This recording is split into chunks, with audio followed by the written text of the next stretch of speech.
નમસ્તે. આજે આપણે એક અગત્યનો મુદ્દો આધ્યાત્મિક ક્ષેત્રમાં તેના વિશે ચર્ચા કરીશું. આપણે સર્વે જાણીએ છીએ કે આત્મદર્શન એક ધ્યેય હોય છે દરેક યોગીનો. યોગી હંમેશા જે પણ સાધના કરતો હોય, ધ્યાન કે હઠયોગની પ્રક્રિયા કે પ્રાણાયામ કે જે પણ માર્ગને અનુસરતો હોય કે ભક્ત હોય કે ક્રિયાયોગી હોય કે કર્મયોગી હોય, કોઈ પણ છેવટે તેમનો હેતુ એક જ હોય છે, પરબ્રહ્મને પામવું અથવા નિર્વાણ.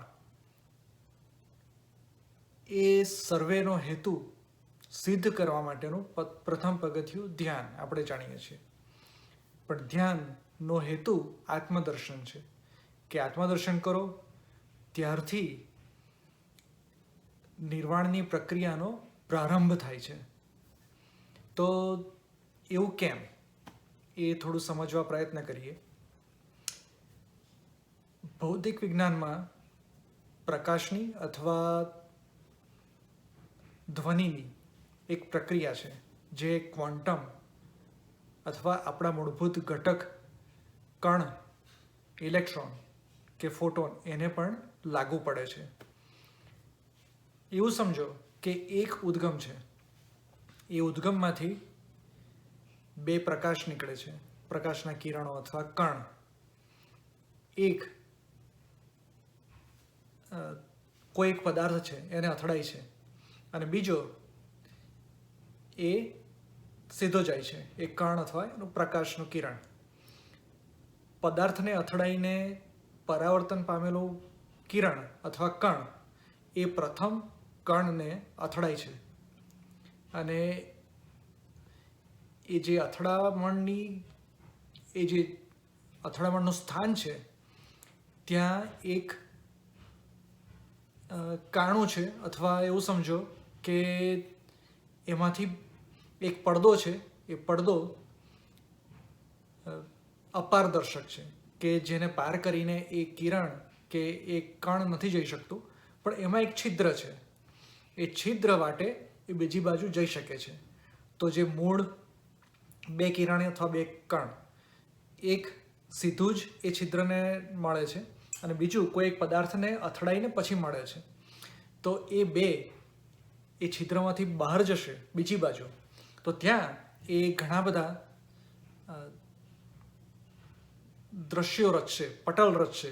જે મૂળ પદાર્થ, જે પદાર્થ અહીંયા હતો કે બીજું કિરણ કે કણ અથડાયો હતો, એ પદાર્થની પ્રતિકૃતિ બીજી બાજુ રચાશે. અને કેટલી અનંત. પદાર્થ એક જ છે, પણ એ પટલને પાર કરીને છિદ્રની બીજી બાજુ આ બે કણ અથવા કિરણની પ્રતિક્રિયા એવી થશે કે બીજી બાજુ અનંત અબજો મૂળ પદાર્થની પ્રતિકૃતિ જેવી છાયાઓ જન્માવશે, છાયાઓ ઉત્પન્ન કરશે. એને ઇંગ્લિશમાં કહે છે ડાયફ્રેક્શન. એને સંપાતીકરણ આપણે કહી શકીએ ગુજરાતીમાં. એટલે વ્યતિકરણની છબીઓ રચાશે. વ્યતિકરણ ઉપરાંતની આ પ્રક્રિયા છે જેને સંપાતીકરણ કહી શકાય.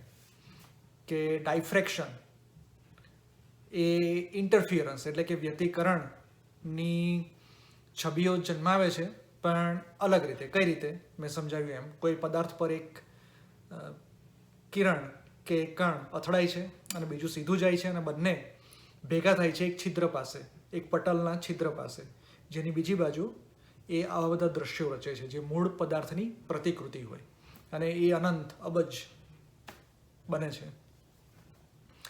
હવે વિશ્વની ઉત્પત્તિ કેવી રીતે થઈ? પરબ્રહ્મ, નિરાકાર, નિષ્ક્રિય, અક્રિય, અને તેની અંદર પુરુષ ને પ્રકૃતિ અથવા બ્રહ્મ અને આદ્યશક્તિ અથવા શક્તિ, પુરુષ પ્રકૃતિ, શિવ શક્તિ કે પદાર્થ પ્રકૃતિ, આપણે જે પણ નામ આપીએ, એવા બે અલગ અલગ ગુણધર્મો ધરાવતી પ્રતિક્રિયાઓ થઈ પરબ્રહ્મની અંદર, અને તે એના પછી માયાનું એક આવરણ રચાય છે. એ માયાનું આવરણ એને આપણે પટલ સમાન ગણી શકીએ. તો જે પરબ્રહ્મ હતો, મૂળ સ્ત્રોત, તેમાંથી મૂળ પુરુષ અને મૂળ પ્રકૃતિ, એ બેનું સંપાતીકરણ થાય છે માયા ઉપર, અને વિશ્વની રચના થાય છે. એટલે માયાના આવરણને ભેદીને પુરુષ અને પ્રકૃતિનું સંપાતીકરણ, તે અનંત અબજો પદાર્થો, જેમાં આપણો પણ સમાવેશ થઈ ગયો, જન્માવે છે. પ્રત્યેક પદાર્થ, પ્રત્યેક જીવ, પ્રત્યેક પ્રાણી, તેની અંદર એ મૂળ પરબ્રહ્મનો અંશ રહેલો છે. તે આ રીતે કે પુરુષ અને પ્રકૃતિના સંયોગથી માયાના આવરણને ભેદીને જે અનંત અબજો આકૃતિઓ રચાય, તે બધા આત્મા. અને એ આત્મા પ્રત્યેક સ્થૂળ પદાર્થ કે સૂક્ષ્મ પદાર્થની અંદર હોય છે. અને એટલે સમજો કે પ્રત્યેક આત્મા એ મૂળ પરમાત્મા જેટલો પ્રકાશિત કેમ નથી, અથવા એટલો શક્તિશાળી કેમ નથી. તેની અંદર અંશ છે, પણ એ અંશ કઈ રીતે? તો એ ડાયફ્રેક્શનની પેટર્ન જેવું છે, સંપાતીકરણની વિવિધ ભાત જેવું છે. એ ભાત એવી હોય કે જાણે એની આકૃતિ ધૂંધળી હોય. અમુક આકૃતિઓ વધારે પ્રકાશિત તેજસ્વી હોય, અમુક ધૂંધળી હોય. એ કયા સ્થાને કેવી રીતે રચાય એના ઉપર આધારિત હોય. એવું ભૌતિક વિજ્ઞાન ડાયફ્રેક્શન માટે શીખવે છે. તો એ નિયમ આપણે થોડોક વધારે એનો વિસ્તાર કરીએ તો આવી રીતે સમજી શકીએ આપણે. હવે એક બીજી બાબત જોવા જેવી છે એમાં, કે પ્રત્યેક છબી, સમજો, પ્રત્યેક છબી એ મૂળ પદાર્થની પ્રતિકૃતિ છે. હવે ફરી પાછા પ્રકાશ કે મૂળ કિરણનું એવું સંયોજન કરીએ તો એ પ્રત્યેક પ્રતિકૃતિ એ વળી પાછો મૂળ પદાર્થને બતાવી શકે, દર્શાવી શકે છે.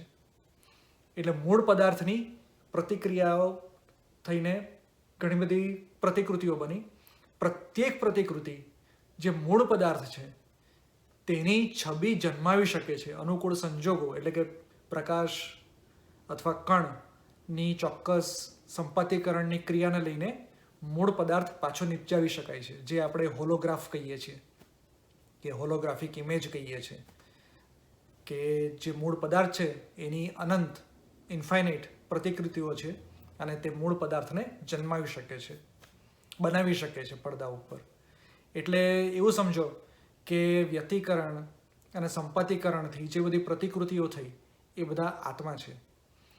હવે એ આત્માને આપણે જાણી લઈએ તો મૂળ શું છે તે આપણે જાણી શકીએ. હું પદાર્થ નહીં કહું, પદાર્થ તો માત્ર સ્થૂળ અભિવ્યક્તિ છે, પણ જે મૂળ છે, હું મૂળ જ કહીશ એને, એ મૂળને સમજાવી શકે છે. અને મૂળને સમજી લઈએ એટલે એ જ નિર્વાણ. અને ફરી સમજો કે આ દર્પણ જેવી ક્રિયા નથી. દર્પણ હોય તો શું થાય? ધારો કે હું વચ્ચે ઊભો છું અને ઘણા બધા દર્પણ મારી સામે છે, તો પ્રત્યેક દર્પણમાં હું જેવો છું એવો જ દેખાઉં છું. ભલે હું મૂળ નથી, પણ હું મૂળ છું એની અદ્દલો અદ્દલ પ્રતિકૃતિ છે. જ્યારે પ્રત્યેક આત્માની અભિવ્યક્તિ જુદી જુદી હોય છે. એટલે એવું કહી શકીએ કે એ દર્પણ નથી, પણ ડાયફ્રેક્શન કે સંપાતીકરણને લીધે રચાતી પ્રતિકૃતિઓ સમાન છે. કે જેનું કેન્દ્ર શું છે? આત્મા. અને એવા અનંત કેન્દ્રો છે, જેટલા આત્મા એટલા કેન્દ્ર, પણ એનો પરિઘ, વર્તુળનો પરિઘ, સર્કલ, એ અનંત છે. આ પણ સમજવા જેવું છે કે વર્તુળ અનંત, એવું વર્તુળ કે જેના અનંત કેન્દ્ર છે પ્રત્યેક આત્મા, અને એનો પરિઘ પણ અનંત છે.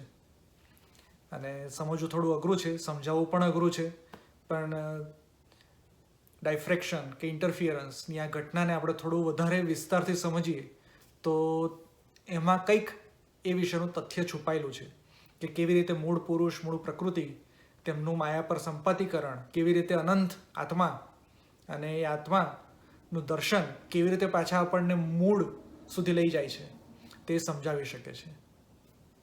અસ્તુ.